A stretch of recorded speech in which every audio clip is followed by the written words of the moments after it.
Après l'atelier d'hier portant sur le commerce transfrontalier, la mission de la Banque mondiale a tenu avec les autorités djiboutiennes un deuxième atelier portant cette fois-ci sur la création des entreprises. Cette série d'ateliers rentre dans le cadre du projet de gouvernance et de développement du secteur privé et financier, avec notamment le point sur les tenants et aboutissants de réformes engagées ou en cours initiées par le gouvernement djiboutien et qui rentrent dans le cadre de l'amélioration du climat des affaires. C'est le ministre de l'économie et des finances, M. Ilyas Moussa Daoualé, le secrétaire général du ministère des Investissements, Abdi Ashkir, aux côtés du représentant résident de la Banque mondiale, Atousek, qui ont présidé cet atelier.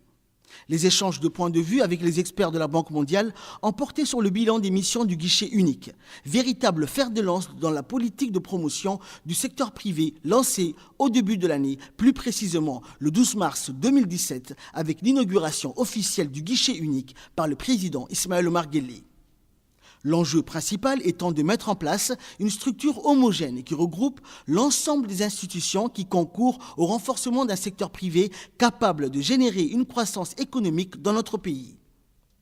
Faciliter les démarches administratives et lever tous les blocages liés à la création des entreprises, tel est l'objectif global du guichet unique. Les représentants des 10 partenaires nationaux chargés de la facilitation des investissements accueillent les promoteurs nationaux et étrangers. Ces partenaires offrent en effet des services regroupés en 3 grands processus qui sont un processus de création d'entreprise pour faciliter l'existence juridique, fiscale et sociale de l'entreprise, un processus d'autorisation pour faciliter la délivrance des permis de travail et les titres de séjour et un processus d'accès aux services offerts par les institutions publiques. Selon le directeur général de l'ANPI, Mahdi Darar, c'est la règle des 3 P qui prévaut, à savoir un seul paiement pour les factures du promoteur, un seul processus pour le traitement des dossiers et une seule porte d'entrée pour les demandes qui prévaut désormais.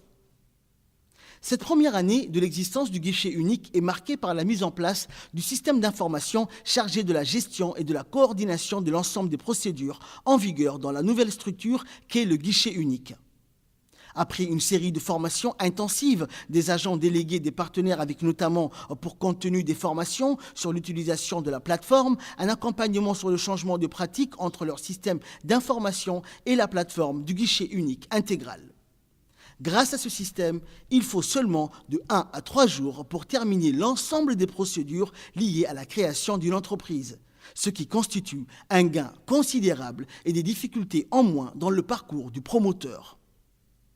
La pertinence du bilan de la création et de la mise en place du guichet unique se mesure également dans la hausse significative de la création d'entreprises.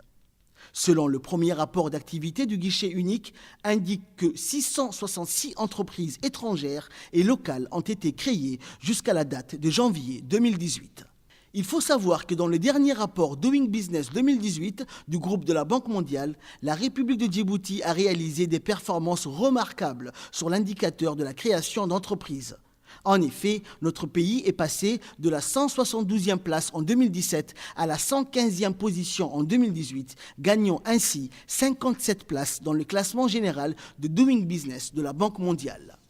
Le ministre de l'économie et des finances, Ilyas Moussa Daoualé, véritable défenseur de la promotion d'un secteur privé fort, capable de générer une croissance forte de notre économie, a salué le bilan de la première année du guichet unique qui, selon ses termes, est la meilleure stratégie pour mutualiser les efforts et les missions de l'État dans ce domaine.